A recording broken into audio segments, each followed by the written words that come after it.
సనాతన భారత హైందవ ధర్మం విశ్వవ్యాప్తముగా శివతత్వాన్ని శైవతత్వాన్ని ఈ ప్రపంచానికి అందించింది. పరమేశ్వరుడు స్వయంభూలింగాలుగా అష్టమూర్తులుగా పంచారామాలుగా వివిధ పుణ్యక్షేత్రాలలో కొలువై ఉండి త్రిలింగ దేశముగా ఈ తెలుగు రాష్ట్రాలు ఖ్యాతినిచ్చినాయి. అటువంటి త్రిలింగ దేశంలో వాయులింగ ప్రతిష్టగా కాళహస్తి మహాక్షేత్రం ప్రసిద్ధిగాంచినది. ఎలా అయితే విష్ణుమూర్తికి 12 మంది ఆల్వార్లు భక్తులుగా ఉంటారు, పరమేశ్వరుడికి 63 నయనాలు ఉంటారు. దానిలో మన తెలుగు ప్రాంతంలో భక్త కన్నప్ప విశేషమైన అపారమైన భక్తిని ఈ లోకానికి అందించారు. అటువంటి భక్తి కథా చిత్రాన్ని ఇప్పుడున్న సామాజిక వ్యవస్థకి ఒక చక్కటి చిత్రంగా ఒక సాహసమైన నిర్ణయంతో మాననీయ డాక్టర్ మోహన్ బాబు గారు చాలా తెగువతో ధైర్యంతో సమాజానికి శివభక్తిని అందించాలి, నాస్తికత్వంతోనూ మూఢత్వంతోనూ ఉన్నవారికి కనులు తెరిపించాలి అంటూ అలనాటి భక్త కన్నప్పని ఇప్పుడు అనుగుణంగా ఆ కన్నప్ప సినిమాని తీయటం ఇది అద్భుతం, పరమాద్భుతం.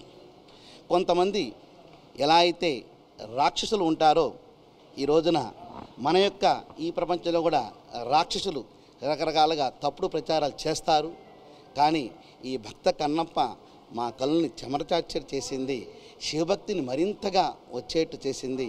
ప్రతి ఒక్కరూ కూడా ఇటువంటి సినిమాల్ని ఆదరించాలి.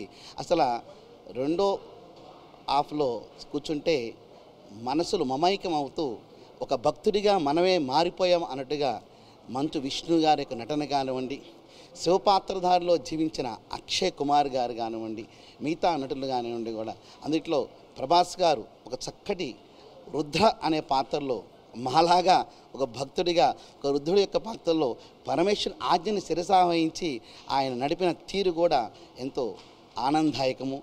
మంచు విష్ణు గారు ఇటువంటి చక్కటి పాత్రను పోషించి కన్నప్ప పాత్రలో మెరిపించి మనందరినీ మురిపించిన ఆ కుటుంబం శివపార్వతులకు సంపూర్ణ అనుగ్రహంతో వర్ధిల్లాలని, వారి నుంచి వచ్చిన ఈ భక్త కన్నప్ప సినిమా ప్రజా ఆదరణ, ప్రజా మనని, ప్రజా భక్తిని పొందాలని చెప్పేసి మనసా వాచ కర్మ కోరుకుంటూ ఓం నమః శివాయ.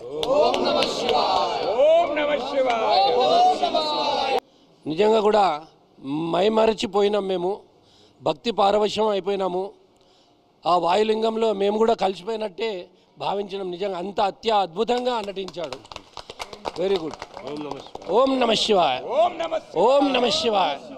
చిత్రాన్ని చూస్తూ ఉంటే మా కళ్ళల్లో ఆనంద బాష్పాలు కనపడతా ఉన్నవి.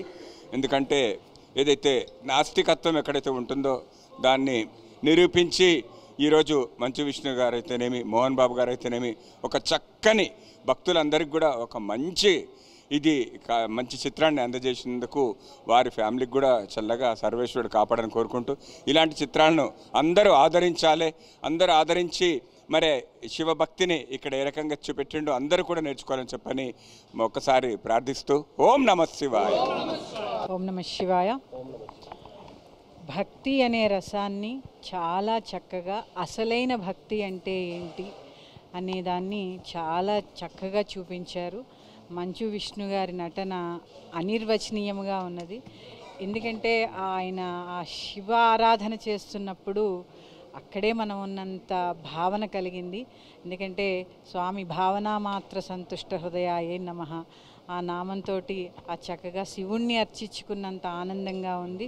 శ్రీ గురుభ్యో నమః. ఓం నమః శివాయ. ఓం నమః శివాయ.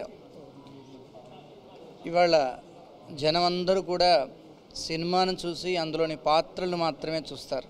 కానీ ఇక్కడ ఆనాటి కాలం నాటి భక్త కన్నప్పని సాక్షాత్కరింపజేసేటట్టుగా ఈనాటి జనానికి అవసరమయ్యేట్టుగా దాన్ని తీర్చిదిద్దారు. చాలా అద్భుతంగా అనిపించింది. ఒక వ్యక్తి ఏమీ తెలియనప్పుడు ఎలా ఉంటాడో, తెలిసిన తర్వాత ఎలా ఉండాలో ఈ పాత్రల ద్వారా, ఈ భక్త కన్నప్ప ద్వారా అందరి కళ్ళు తెరిపించారు.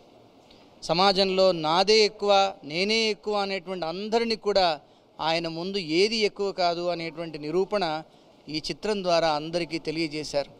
ఇందులో మేమెవరిని కూడా ఫలానా యాక్టర్గా ఎక్కడా చూడలేదు. ఆ కన్నప్పనే చూసినంతసేపు కళ్ళారా చూసాం, మనసారా చూసాము, మైమరిచిపోయి కళ్ళ నీళ్ళ ఆనంద బాష్పాలతో ఆ కన్నప్పని ఆ శివయ్యని ఇక్కడ సాక్షాత్కరింపజేసుకునేట్టుగా ఈ సన్నివేశాలన్నీ బాగా ఉన్నాయి. అంతకంటే ఇంకేమీ చెప్పక్కర్లేదు జనానికి. కళ్ళు తెరిచి చూస్తే అన్నీ కనిపిస్తాయి, కళ్ళు మూసి చూస్తే ఏం కనిపించాలో అవి ఆ బుద్ధులు ఉన్న వాళ్ళకి అవే కనిపిస్తాయి. కాబట్టి కళ్ళు తెరిచి చూసే ప్రయత్నం చేద్దాం. భక్త కన్నప్ప తన కళ్ళు పరమాత్ముడికి ఇచ్చి పరమాత్ముడి కళ్ళు